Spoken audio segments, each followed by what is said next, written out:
ನಮ್ಮ ಮನೇಲಿ ನಾವು ಹೆಂಗೆ ಇದ್ರು ಕೂಡ ಬಿಗ್ ಬಾಸ್ ಮನೇಲಿ ಹೋದಾಗ ಆಟೋಮೆಟಿಕ್ಲಿ ಅವರು ಹೆಂಗೆ ಅನ್ನುವಂಥದ್ದು ಅವ್ರಿಗೆ ಅರ್ಥ ಆಗಲ್ಲ ಅನ್ನೋದು ತುಂಬ ಕಂಟೆಸ್ಟೆಂಟ್ಸ್ಗಳ ಹತ್ರ ಮಾತಾಡ್ತಾ ಇರ್ತೀನಿ. ಸೊ ಈಗ ಹಂಸ ಅವರಿದ್ದಾರೆ. ಸೊ ಫಿನಾಲೆ ಹಂತಕ್ಕೆ ಬಂದಿದೆ big boss.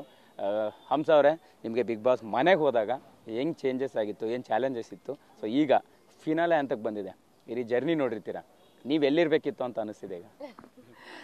Actually big boss ಮನೆ ಅಂದ್ರೆ ಚಾಲೆಂಜಿಂಗ್ ಅಂತ ಗೊತ್ತಿತ್ತು, ಬಟ್ ಅಷ್ಟೊಂದು ಚಾಲೆಂಜಸ್ ಇರುತ್ತೆ ಅಂತ ಗೊತ್ತಿರಲಿಲ್ಲ. ನಾನು ತುಂಬ ಇಂಟರ್ವ್ಯೂಸಲ್ಲಿ ಹೇಳಿದ್ದೀನಿ, ನೋಡೋದಕ್ಕೂ ಅಲ್ಲಿ ಹೋಗಿ ಆಡೋದಕ್ಕೂ ತುಂಬ ವ್ಯತ್ಯಾಸ ಇರುತ್ತೆ. ಮೆಂಟಲ್ ಪ್ರೆಷರ್ ಸಿಕ್ಕಾಪಟ್ಟೆ ಇರುತ್ತೆ. ಅದು ನಾವು ಹೋಗಿದ್ದ ವೀಕಲ್ಲಂತೂ ಸಿಕ್ಕಾಪಟ್ಟೆ ಒಂಥರ ಮಿಸ್ಅಂಡರ್ಸ್ಟ್ಯಾಂಡಿಂಗ್ಸು, ಜಗಳಗಳು, ಎಲಿಮಿನೇಷನ್ಗಳು ತುಂಬಾ ಆಯಿತು. ನಾವು ಆ ಗೇಮ್ನ ಅರ್ಥ ಮಾಡ್ಕೊಳ್ಳೋಕೆ ಮುಂಚೆನೇ, ಕಂಟೆಸ್ಟೆಂಟ್ಸ್ ಹೇಗೆ ಅಂತ ಅರ್ಥ ಮಾಡ್ಕೊಳ್ಳೋಕೆ ಮುಂಚೆನೇ, ಅಥವಾ ನಾವು ಹೇಗಿರಬೇಕು ಅಂತ ನಾವು ಯೋಚನೆ ಮಾಡೋಕ್ಕೆ ಮುಂಚೆನೇ ಏನೇನೋ ಆಗೋಯ್ತು. So it's very challenging. ಯಾರ್ಯಾರು ಫಿನಾಲೆಗೆ ಬಂದಿದ್ದಾರೆ ಅಂದರೆ 17 ವಾರ ಇದು ಏನೇನಿದೆಯಲ್ಲ, ಅದು ಏನು ಈಸಿ ಅಲ್ಲ. ಅಲ್ಲಿ ಎಲ್ಲನೂ ಮೀರಿ ನಿಲ್ಲಬೇಕಾಗತ್ತೆ ನಾವು. ಫಿಸಿಕಲಿ ಇರ್ಬೋದು, mentally ಇರ್ಬೋದು, ಫ್ಯಾಮಿಲಿನ ಬಿಟ್ಟು ಬಂದಿರೋದಿರ್ಬೋದು. ಸೊ ಎಲ್ಲನೂ ತೊರೆದು ನಾವು ಅಲ್ಲಿರ್ತೀವಿ. ಸೊ ಎಲ್ಲನೂ ಕಂಟ್ರೋಲ್ಡಾಗಿ ಇಟ್ಕೊಂಡು ಆಟ ಆಡಿ, ಯಾರೇ ನಿಂದಿಸಿದ್ರು, ಯಾರೇ ನಿಮ್ಮನ್ನೇನೋ ಅಂದ್ರೂ ಅದನ್ನೆಲ್ಲ ಡೈಜೆಸ್ಟ್ ಮಾಡಿಕೊಂಡು ಆ ಲೆವೆಲ್ಗೆ ಬರೋದು ತುಂಬಾ ಕಷ್ಟ ಆಯಿತು. ಮೇ ಬಿ ನಾನು ಸ್ವಲ್ಪ ಟೈಮ್ ತೊಗೊಂಡೆ ಅನ್ಸುತ್ತೆ. ಅದಕ್ಕೆ ಐ ವಾಸ್ ಲೈಕ್, ಅಲ್ಲಿ ಬಿಗ್ ಬಾಸ್ ಮನೇಲಿ ಟೈಮ್ ಎಲ್ಲ ತೊಗೊಳೋ ಚಾನ್ಸೇ ಇಲ್ಲ. So very ಕ್ವಿಕ್ಕಾಗಿರಬೇಕು. ಸೊ ಅಲ್ಲೆಲ್ಲೋ ಒಂದು ಕಡೆ ನಾನು ಎಳೆದೆ ಅನಿಸುತ್ತೆ. ಸೊ ಹಾಗಾಗಿ ಎಲಿಮಿನೇಟ್ ಆಯಿತು.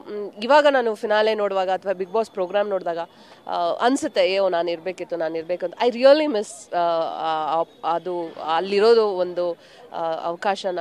ಯಾಕಂದರೆ ಫಿನಾಲೆಯಲ್ಲಿ ನನ್ನನ್ನು ನೋಡ್ಕೊಳ್ಳೋದೇ ಒಂದು ಖುಷಿ ಇರ್ತಿತ್ತು ಇದ್ದಿದ್ದರೆ.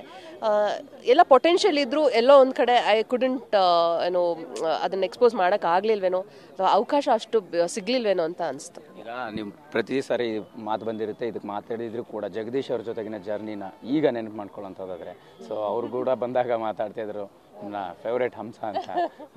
ಸೊ ಹೇಗೆ ಅಂತ? ಅದೇ ನಾನು ಹೇಳ್ತೀನಲ್ಲ, ಈಗ ಅವ್ರದ್ದೊಂದು ವಿಡಿಯೋ ವೈರಲ್ ಆಯಿತು. ಸೊ ನನಗೆ ಫಾರ್ವರ್ಡ್ ಮಾಡ್ತಾರೆ. ನಾನು ಎಲ್ಲೇ ಹೋದರೂ ಜಗದೀಶ್ ಅವ್ರು ಎಲ್ಲಿ ಅಂತ ಕೇಳ್ತಾರೆ. ಅವ್ರು ಕರಿತಿದ್ದಿಂದ ಹಮ್ಸ್ ಅನ್ನೋ ಹೆಸರೇ ಈಗ ಹಿಡಿದು ಕರೀತಾರೆ ಜನ.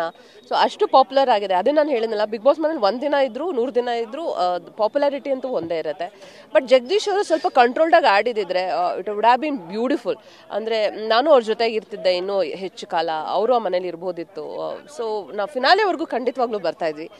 ಅದು ಎಲ್ಲೋ ಇವಾಗಲೂ ಬೇಜಾರಿದೆ. ಆ ಜಗದೀಶ್ ಅವ್ರಿಗೂ ಆ ಬೇಜಾರಿದೆ, ಹೌದು ನಾನು ಕಂಟ್ರೋಲ್ ಮಾಡಬೇಕಿತ್ತು ಮಾತು ಅಂತ. ಸೊ